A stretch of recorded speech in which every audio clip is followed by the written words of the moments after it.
Hello students, today we are going to read the story God Lives in the Punch that is written by Munshi Premchand. And this story is having the concept that God's home is the home of truth and justice. This is very well depicted through two main characters in the story. They are the friends Jumman Sheikh and Alku Chaudhary. So let's read the story. The first page of the story is Jumman Sheikh and Alku Chaudhary were fast friends. So in the very beginning we get to know about our main characters. Their names are Jumman Sheikh and Alku Chaudhary. और वो दोनों कौन है? Fast friends, बहुत पक्के दोस्त हैं. Besides tilling their fields in common, they carried on a joint money lending business. अब वो काम क्या करते हैं? एक तो they are tilling their fields मतलब खेती बाड़ी करते हैं दोनों ही. They carried on a joint money landing business. Money landing मतलब पैसे उधार देना. उनका और कौन सा काम है कि वो पैसे उधार भी देते हैं. So strong indeed was their mutual faith in each other that when either of them was absent, the other looked after the household. अब दोनों के रिलेशन के बारे में बताया गया है. क्या बता रहा है हमें writer? So strong indeed was their mutual faith. Mutual मतलब आपसी, फेथ विश्वास. दोनों का आपस में इतना पक्का विश्वास था. स्ट्रॉन्ग मीन्स पक्का. In each other that when either of them was absent कि जब उनमें से एक भी एब्सेंट होता. एब्सेंट का मतलब कहीं बाहर काम के लिए गया होता. The other looked after the house hold. तो जो दूसरा होता वो उसके घर बाहर का ध्यान रखता. This happen when Jumman went on the हज. ये कब होता? हैपन मीन्स होना. जब जुम्मन हज के लिए जाता. Hajj we know is pilgrimage for Muslim. हज यात्रा करते हैं ना मुस्लिम लोग. तो जब जुम्मन एक मुस्लिम है तो जब वो हज के लिए जाता तो अलगू उसके घर बाहर का देखभाल करता. And Alagu had to go abroad on business. और जब अलगू को अब्रॉड मीन्स बाहर जाना पड़ता बिजनेस के लिए तो जुम्मन उसका घर बाहर की देखभाल करता. What was the secret of their mutual trust and confidence. अब राइटर कहता है कि इसका क्या सीक्रेट है. सीक्रेट मतलब राज. इसके पीछे क्या राज है कि दोनों में इतना ट्रस्ट एंड कॉन्फिडेंस है. ट्रस्ट विश्वास है, कॉन्फिडेंस विश्वास है, म्यूचुअल आपसी आपस में इतना विश्वास है. सोशल और रिलीजियस एफिनिटी. राइटर हमें कहता है कि क्या ये सोशल सामाजिक या रिलीजियस धार्मिक अफिनिटी है. अफिनिटी मतलब समानता. क्या दोनों सामाजिक और धार्मिक रूप पे एक दूसरे के समान है कि दोनों में इतना विश्वास है? No. In the next line we are having the answer. The writer says no. ना तो उनमें सोशल अफिनिटी है और ना ही रिलीजियस अफिनिटी है. But a common outlook. फिर क्या है दोनों में? एक कॉमन आउटलुक. आउटलुक मतलब नज़रिया. दोनों का नज़रिया कॉमन है. And a community of ideas. और एक जैसे विचार. And what better foundation could there be for a lasting friendship. और राइटर कहता है एक लास्टिंग फ्रेंडशिप, एक ऐसी फ्रेंडशिप जो देर तक चले, उसके लिए और क्या फाउंडेशन हो सकती है. फाउंडेशन मतलब नींव. उसकी नींव और क्या हो सकती है. This friendship was not the outcome of any sudden impulse. Further writer is telling us about this friendship. कहते हैं ये जो फ्रेंडशिप है दोनों की, ये कोई आउटकम नहीं है. आउटकम मतलब रिजल्ट. ये कोई सडन इम्पल्स का आउटकम नहीं है. सडन अचानक, इम्पल्स फीलिंग.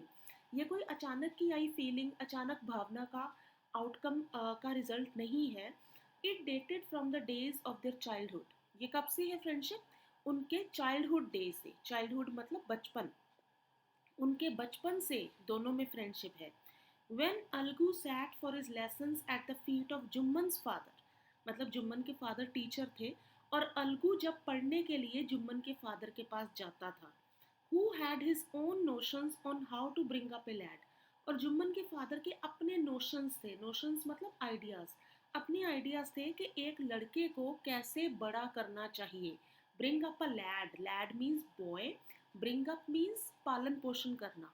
एक लड़के का कैसे पालन पोषण करना है, इसके लिए जुम्मन के फादर के अपने ही विचार थे. Don't spare the rod or you will spoil him is what he used to say. तो क्या कहते थे जुम्मन के फादर कि डंडा मत छोड़ो नहीं तो बच्चा बिगड़ जाएगा.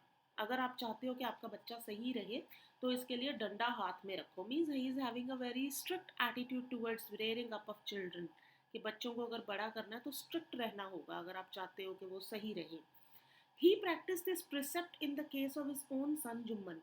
तो अपने बेटे जुम्मन के लिए भी उनका यही प्रिसेप्ट को वो फॉलो करते थे, प्रिसेप्ट विचार, इसी विचार को वो पालना करते थे। With the result that there was none in the village to equal him either in drafting a petition or drawing up a deed. और इसका रिजल्ट क्या था?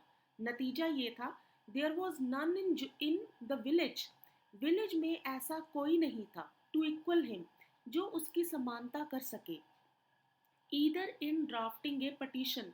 Petition क्या होता है? This is a formal message to an authority. Generally request के लिए, जब हम किसी को, किसी अथॉरिटी को, जैसे कोर्ट्स में पटिशन फाइल होती है, तो रिक्वेस्ट के लिए कोर्ट को, जज को, जब हम रिक्वेस्ट करते हैं उसके लिए एक फॉर्मल मैसेज देते हैं, उसे पटिशन कहते हैं। रिटर्न में मैसेज जाता है, दैट इज़ पटिशन। तो अगर कोई पटिशन ड्राफ्ट करनी हो, पटिशन लिखनी हो, और ड्राइंग अप ए डीड, डीड मतलब काम, या कोई भी काम करना हो, तो पूरे गांव में जुम्मन के जैसा कोई नहीं था, मतलब Jumman was the best. In course of time Jumman was highly esteemed in the village. तो जैसे जैसे टाइम गुजरा, इन कोर्स ऑफ टाइम, जैसे टाइम बीता, Jumman was highly esteemed in the village. Esteem मतलब रेस्पेक्टेड, आदर करना, सत्कार करना। तो जुम्मन के गांव में बहुत ज़्यादा सत्कार आदर होने लगा, क्योंकि बहुत पढ़ा लिखा था। And the neighbourhood was for his scholarship. सिर्फ गांव में नहीं, आसपास के गांव में भी, नेबरहुड में भी उसकी स्कॉलरशिप मतलब विद्वता, एंड अटेनमेंट्स, अटेनमेंट मतलब प्राप्तियाँ, जो उसकी अचीवमेंट्स हैं, प्राप्तियाँ हैं, उनके लिए सब लोग उसका सम्मान करने लगे। अलगूज फादर हेल्ड डिफरेंट व्यूज। अब अलगू के पिता के विचार अलग थे। व्यूज मतलब विचार। He believed that your teacher's blessing would transform you into a fine scholar. उनका क्या कहना था कि आपके टीचर की ब्लेसिंग, टीचर का अगर आशीर्वाद है, then you can be transformed. Transform मतलब परिवर्तित होना, इनटू ए फाइन स्कॉलर, एक अच्छे विद्वान में आप चेंज हो जाओगे, आप एक अच्छे विद्वान बन जाओगे अगर आपके टीचर की ब्लेसिंग्स हैं आपके ऊपर। And there could be no surer way to his good grace than to keep his hookah fresh and feed his chillum regularly. और टीचर की बेस्ट विशेस पाने का, गुड ग्रेस मतलब बेस्ट विशेस, आशीर्वाद पाने का तरीका क्या है कि उसका हुक्का फ्रेश रखो और उसकी चिलम भर के रखो। फीड हिज चिलम, हुक्के की चिलम होती है, हुक्का, पुराने टाइम में लोग हुक्का पीते थे, तो अगर टीचर का हुक्का तैयार रखा जाए तो टीचर का आशीर्वाद आपके ऊपर रहेगा। तो ऐसे थॉट थे अलगू के फादर के।